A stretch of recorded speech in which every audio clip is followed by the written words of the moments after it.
okay, fine, I guess I can show myself. I had a reason before, but I don't really now. And so, yeah, it was probably about 2014 before anybody outside of my close friends knew that I was that guy.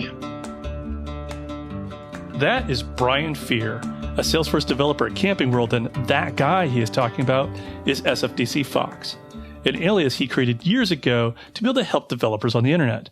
Now, several 100,000 karma points later on Salesforce Stack Exchange, we sat down to talk about his origin story. I'm Joshua Burke, a developer evangelist at Salesforce, and here on the Salesforce Developer Podcast, you'll hear stories and insights from developers for developers. Now, Brian's always been a bit of a geek, and it sounds like maybe in his early years, he might have had a little bit of an issue with authority. This is him talking about his school years.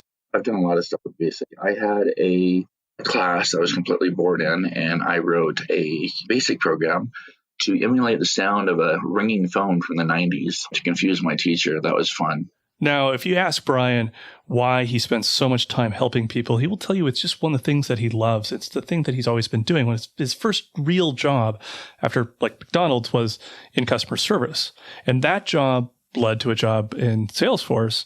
And Brian and I share a few things. And one of them is that when I started working with Salesforce, I didn't know what CRM stood for either. So I had got a job at a call center, and I was activating satellite radios for Sirius XM. And after a few months there, Salesforce had just started a new support contract with this call center. We were going to have 13 agents. And one of the agents, or to-be agents, dropped out at the last minute. And so my managers recommended me because they saw I was good with computers. I mean, that was pretty much it. I'd never heard of Salesforce. I didn't know what a CRM was. I dabbled in databases, but apparently that was enough to get started. So Brian gets his job with Salesforce. He's working in Premier Support. But the role of support and what he really wants to be able to do as a developer, they're really in conflict. Support is putting restrictions on what he can do. He's not supporting the API. He can't share code snippets. He can't work with other developers like a developer, only as a support person. And so he comes up with a rather creative solution. So in 2007, I discovered the Developer forums. And so I created my moniker back then, and I was concerned about possible termination if they found out I was, supporting outside the box. So I had this anonymous moniker, and it was the Salesforce Fox.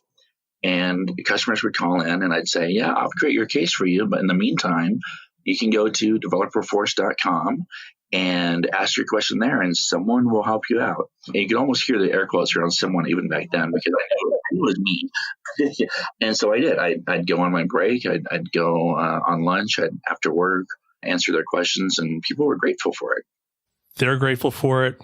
Brian's grateful to be able to have this level of access to the developers, to interact with them as a developer. And, well, this person that nobody knows the identity of, they're spending a lot of time on the forums. They didn't really have a scoring system, but when they finally implemented it, I had the most points in the entire network, or second most, something like that. My profile still shows that I'm an all-star, just their top contributor tag, whatever they call it. So yeah, 7 years later, Brian hasn't even been active on these forums, and SFDC Fox is still one of the top rated answer for questions on the forums. And that should give you a little bit of a preview as to where we're going with his life story. And he's kind of a superhero at this point. He's got a double life. He's got a secret identity. He's got his day job, but then at night he's out fighting bugs, and he's trying to, make sure that nobody figures out who that superhero is. And sure enough, there are people trying. They sort of suspected that I might be doing support outside of boundaries. What they ended up doing was they blocked access to that website on the corporate network. And so I ended up writing a proxy and a Visualforce page to get around it so I could continue to answer questions. That was kind of funny. Now, I kind of feel like I need to add an asterisk here. And if I could imagine a letter from our legal department, it would probably say something along the lines like, the Salesforce Developer Podcast does not advocate any behavior that might, end in your termination. I want you all to keep your jobs. And it kind of turns out that Brian saw it that way too. He sees this as a conflict. He doesn't want to be in this position where he's, going outside the bounds of his job. And so he leaves, and he ends up getting another one. After some freelancing, Brian eventually ends up at Camping World, which offers plenty of work for a developer to chew on. Oh, goodness. So we are working with 5,000 active users plus another 2,000 empty licenses that we're filling up. We have technically multiple orgs all crammed into one. We've got, as you may have heard, we acquired Gander Mountain, for example. So we've got Gander Mountain employees. We've got Camping World employees. We have Good Sam employees. Good Sam is their sister company. I mean, we have millions upon millions of records, and we have, I don't know, probably good 8 or 10 different integrations for our sales and marketing and all that other good stuff. But now let's go back to the start of our origin story where, remember, Brian loves a few things. One of them is developing on the Salesforce platform, and the other one is helping people. And just about this time is when he discovers the Salesforce Stack Exchange. I found myself on the Salesforce Stack Exchange, and I thought, this is really cool. I think I'd like it here. And so I went in, I created a new account, and I just started doing it. It was great because I felt like I could get feedback. Oh, hey, look, I got 60 points. I must be doing something right. It was nice to get that feedback. In the comments, you would get email notification. It had a lot of nice features. To be more specific, the Salesforce Stack Exchange seems like a piece of software genetically engineered for a guy like Brian Fear, somebody who is willing to take time when he has available to him to help people on the internet and is trying to do really good, precise technical enablement. And so he's found this place that he can really finally go and be SFDC Fox.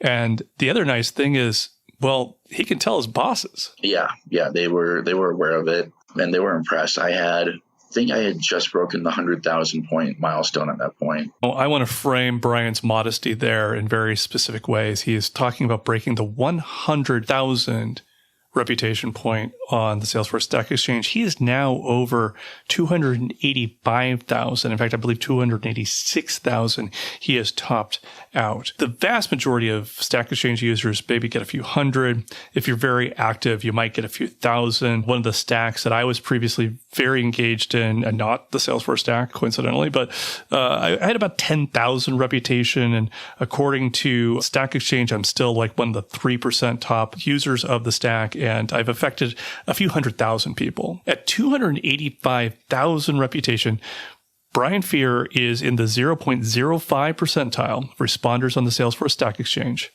and his answers have impacted over 7 million people. It's a Herculean effort that he is able to kind of keep up this superhero lifestyle of helping people on the internet. So I've always loved to help people, and I think I have my grandmother to thank for that.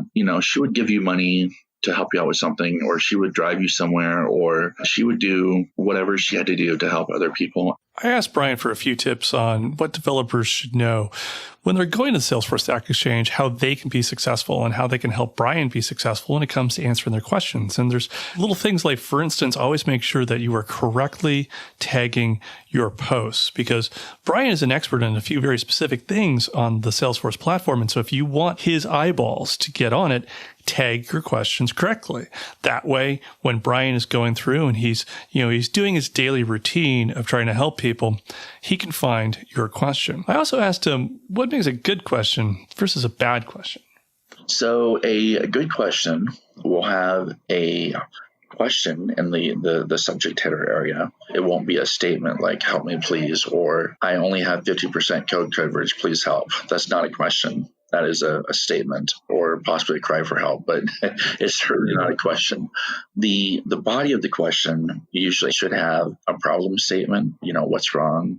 It should have any relevant code. It should have any research that you've done. Like, I tried searching Google, or I wrote this piece of code, but it didn't work, or it's just something. It should basically have all the information that we would need to troubleshoot it. And also, the question has just the code that we need, not your entire 30,000 character Apex class. We don't have time or the resources to debug something like that. Usually a good question will be, up to 50 lines of code ish. That's the ideal situation. Bad questions, they have no code, they have no explanation, or they have something like, I have a business requirement to do XYZ. Well, that's great, but that doesn't help us. We want to know what you're trying to do, yes, but that can't be the only thing in your question. Some code or some screenshots or anything that helps. And then finally, I asked Brian, what are the questions that you get all the time? The question about how do I bulkify my code is one that comes up all the time, and it's always the same answer. And I don't have a specific link to one question. It's just, it happens so many different times. It's like, all these different questions. But I also wish that people would read more about a lot of the optimizations. When do you use maps? When do you use sets? How should you handle exceptions? That comes up over and over again. And that's our show. Now, before we go, Brian did share one piece of Salesforce trivia history with me, which kind of shocked me, actually. I had no idea that the red square S-Force logo that some of us knew and loved back in the day.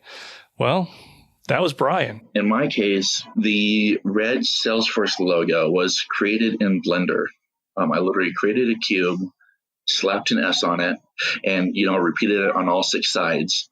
You can't see the other 3 sides, but that's what it was. And amazingly enough, I won that contest. So that was pretty cool. And that's our show. Remember that you can go to Salesforce Stack Exchange yourself, and you can get your questions answered, or even better, see if you can provide some answers yourself. Now, if you could take a moment, go to podcast service of your choice, like and subscribe to us, that'd be great. You can catch more information at developer.salesforce.com/podcast. Thanks, everybody.